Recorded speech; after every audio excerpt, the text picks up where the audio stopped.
अगर आपसे पूछा जाए कि इस देश में एक ऑर्गेनाइजेशन जिसने पूरे विश्व भर में इंडिया को प्राउड फील करवाया है, तो जाहिर सी बात है आप बहुत सारी ऑर्गेनाइजेशंस के बारे में सोचेंगे, लेकिन मेरे मानने में ISRO is definitely that organisation, one single organisation जो इंडिया को प्राउड करती आई है।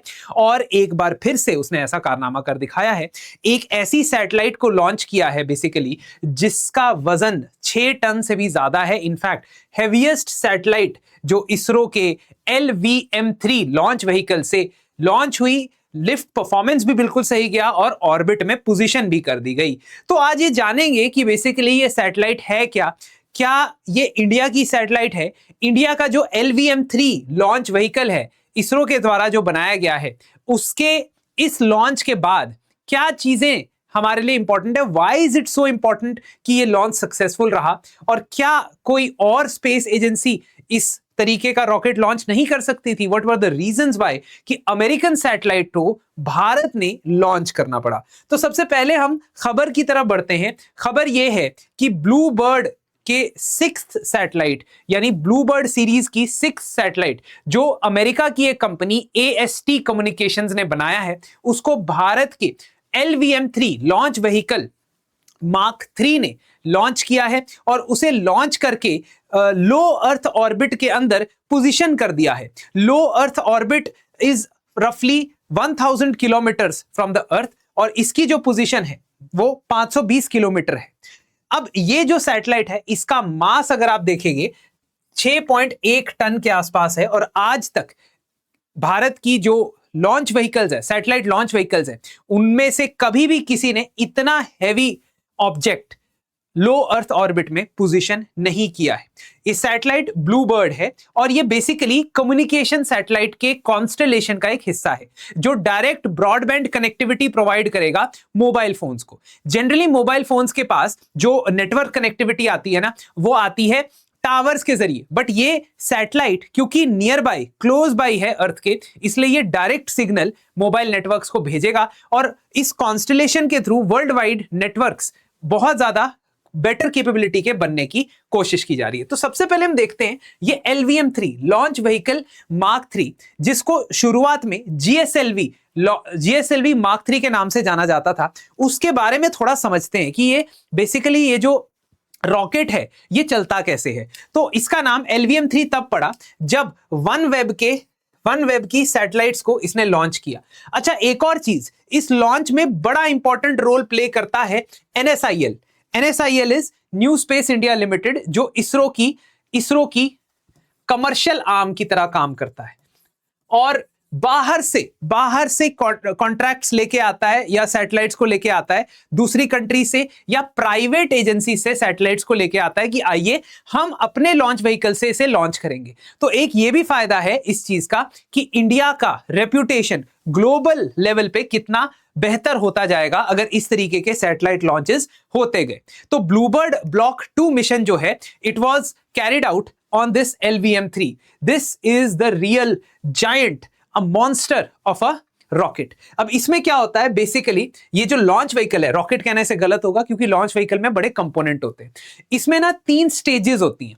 एक स्टेज होता है S-200 सॉलिड रॉकेट बूस्टर जिसमें सॉलिड फ्यूल का इस्तेमाल किया जाता है, ये सारा का सारा इसको लॉन्च करने के लिए। तो आप ये जो आग देखते हो एकदम से, ये इसके 2 सॉलिड फ्यूल मॉड्यूल्स में से जो मिक्स होता है, फ्यूल मिक्स होता है इसमें, सॉलिड फ्यूल, उसमें आग लगा दी जाती है, इग्नाइट कर दिया जाता है और सारा का सारा थ्रस्ट जो है यहां से मिलता है। फिर रॉकेट ऊपर जाता है और धीरे धीरे करके अपने पाथ पे आगे बढ़ता है। तो फिर जब ये सारा फ्यूल खत्म हो जाता है, ये धरती के अंदर with in a few kilometres of launch ये खत्म हो जाता है। तो इसकी स्टेजेस अगर आप देखोगे, स्टेजेस 130 सेकेंड तक ये वाला फ्यूल चलता है और जो आपका थ्रस्ट होता है, इनिशियल थ्रस्ट होता है, ये पहला स्टेज प्रोवाइड करता है।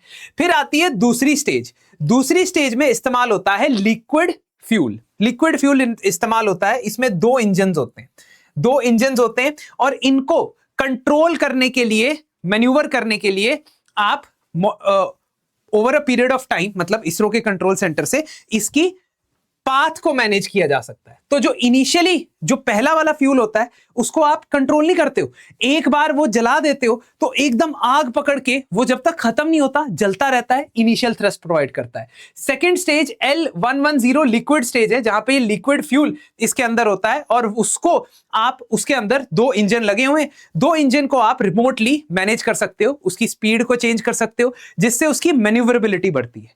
उसके बाद जब ये लास्ट स्टेज पे जाता है, मतलब जब ये स्पेस में चला जाता है जहां पे कोई हवा नहीं है तो इसका मतलब है कि वैक्यूम में इसको चलाना है, तो वहां पे तीसरा स्टेज आता है। तीसरा स्टेज है C25 क्रायोजेनिक स्टेज।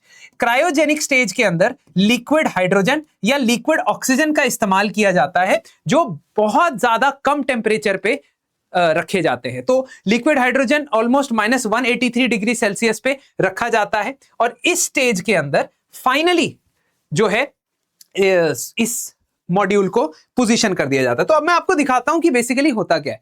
पहले ये वाले जो आपके मोटर्स हैं ये स्ट्रैप ऑन है, लगे होते हैं, अटैच्ड होते हैं, ये डिटैच हो जाते हैं जब इनका काम खत्म हो गया। फिर सेकंड स्टेज ये वाला, ये भी डिटैच हो जाता है। क्रायोजेनिक अपर स्टेज ये भी डिटैच हो जाता है और बच जाता है सिर्फ ये सैटेलाइट जो पेलोड है, विच इज पेलोड। तो एक एक स्टेज पे आके ये सारे हटते जाते हैं, इसलिए इनको first stage, second stage, third stage बोलते हैं। सो बेसिकली अब अगर भारत ने 6.1 टन का ये सैटेलाइट लॉन्च कर दिया है, which is more than 400 kgs above previous record. Previously India ने OneWeb की सैटेलाइट लॉन्च की थी साल 2022 में और उसको सबसे हैवी सैटेलाइट बोला जाता था जो भारत ने पोजीशन की है। अब उसका रिकॉर्ड ये तोड़ चुका है। तो इससे क्या हेल्प मिलती है? Why are we saying that this is very helpful for us? I'll tell you, but more importantly you understand कि क्या ऐसा दुनिया भर के और भी रॉकेट्स हैं जो कर सकते हैं। ऑफ कोर्स चाइना के पास भी ऐसा लॉन्च व्हीकल है, स्पेसएक्स के पास फाल्कन 9 है, ESA का, यूरोपियन स्पेस एजेंसी का एरियन रॉकेट था या एरियन स्पेस व्हीकल था, पर और रशिया के पास भी है। So there are many countries like China, Russia, Europe and USA who can launch such vehicles. But ये वाला जो प्रोजेक्ट है ये इंडिया के पास क्यों आया? वो इसलिए क्योंकि रशिया के पास ये लोग जा नहीं सकते थे, क्योंकि रशिया ने यूक्रेन युद्ध के बाद बोल दिया कि हम तो OneWeb सैटेलाइट, यूरोप के बने हुए सैटेलाइट, अमेरिका के बने हुए सैटेलाइट को कोई लॉन्च वॉन्च नहीं करने वाले। और यूरोप का जो अपना लॉन्च व्हीकल था आरियान 5 वो रिटायर हो गया, आरियान 6 डेवलप हो रहा था। इसीलिए भारत के पास ये मौका आता है, न्यू स्पेस इंडिया लिमिटेड ये प्रोजेक्ट भारत के लिए लेके आ जाता है, which is a very good demonstration. But not only दुनिया को दिखाने के लिए नहीं डेमोन्स्ट्रेशन है, ये अपनी कैपेबिलिटीज के लिए भी डेमोन्स्ट्रेशन है। पता है क्यों? क्योंकि 2026 में गगनयान मिशन की बात होती है, भारतीय अंतरिक्ष स्टेशन 2035 में पोजीशन होने की बात होती है। ये 2 बहुत बड़े स्पेस के प्रोजेक्ट्स हैं जो इंडिया की महारत को विश्व भर के अंदर दिखा सकते। गगनयान मिशन पिछले काफी समय से पोस्टपोन हो रहा है due to some technical issues, but 2026 में उम्मीद है कि ये मिशन जिसमें लो अर्थ ऑर्बिट तक हम अपने 3 जो एस्ट्रोनॉट्स हैं उनको भेजेंगे और वापस सेफ री एंट्री करवाएंगे, उसके लिए इट इज इंपॉर्टेंट कि हम LVM-3 को और इंप्रूव करें। क्योंकि जब ह्यूमन स्पेस में जाता है और जब सैटेलाइट स्पेस में जाता है दोनों में फर्क है। सैटेलाइट को झटके नहीं लगते, सैटेलाइट को थ्रस्ट महसूस नहीं होता, लेकिन जब ह्यूमन जाएगा तो उसके लिए ऐसा माहौल क्रिएट करना पड़ेगा कि हैवी जो लोड है, पेलोड है, वो भी बहुत स्मूथली ट्रांसफर हो सके। और इसके लिए इंजन के अंदर इंप्रूवमेंट और लॉन्च व्हीकल के अंदर इंप्रूवमेंट की बात होती है। अंतरिक्ष स्टेशन की बात करता हूं। इस अंतरिक्ष स्टेशन को बनाने के लिए आपको कई सारे मॉड्यूल, कई सारे पेलोड ऊपर लेके जाने पड़ेंगे और बाद में कनेक्ट करना पड़ेगा। ऐसा थोड़ी है कि आप ये पूरा स्पेस स्टेशन उठा के एक साथ ले जाओगे, नहीं।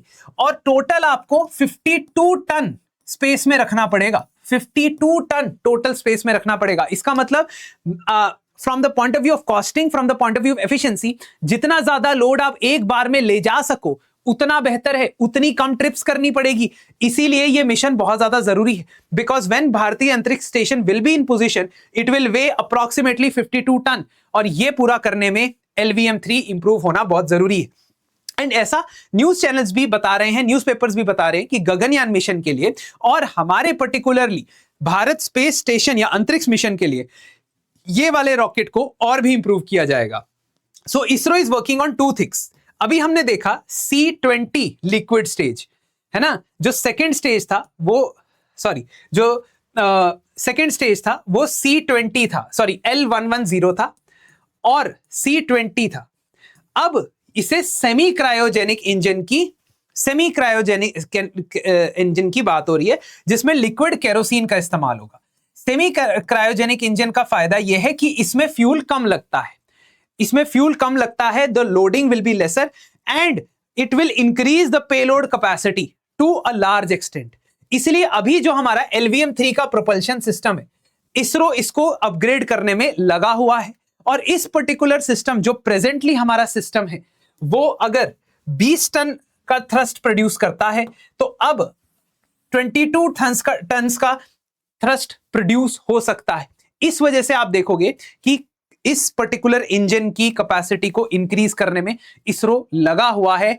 L110 स्टेज से वो सेमी क्रायोजेनिक स्टेज, जो सेकंड स्टेज है, ये वाला स्टेज है, इसको इंप्रूव करने में काफी हद तक लगा हुआ है। तो अगर अभी प्रेजेंट कैपेसिटी हमारी 8000 किलो की है लो अर्थ ऑर्बिट में अपने सैटेलाइट को रखने की, प्रोजेक्शन कहा जा रहा है कि 10 टन भी हम रख पाएंगे, और अगर ऐसा होता है, if we are able to do that, तो हम भारतीय अंतरिक्ष जो स्टेशन है उसको बेहतर तरीके से डेवलप कर पाएंगे।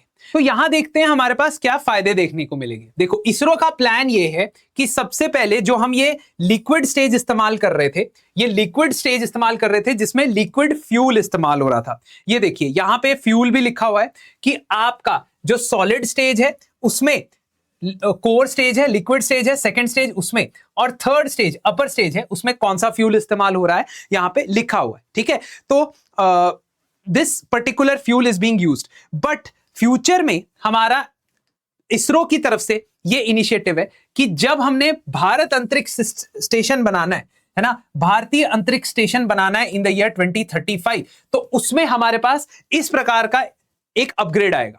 जो आपका लिक्विड स्टेज है उसको सेमी क्रायोजेनिक स्टेज बना देंगे। इसका फायदा क्या होगा? इसका फायदा कि आप रिफाइंड केरोसिन और लिक्विड ऑक्सीजन का एज अ फ्यूल इस्तेमाल करते हो। जब आप रिफाइंड केरोसिन यूज करते हो तो कॉस्ट एकदम कम हो जाती है, और दूसरा आप पेलोड ज्यादा ले जा सकते हो क्योंकि आपको थ्रस्ट ज्यादा मिलेगा।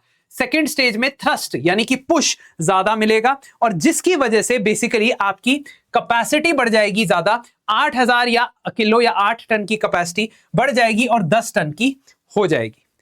तो जरूर मुझे कमेंट सेक्शन में बताइए कि क्या आप इसरो की अचीवमेंट से एक्साइटेड है, और आपको क्या लगता है कि भारत के स्पेस प्रोग्राम के अंदर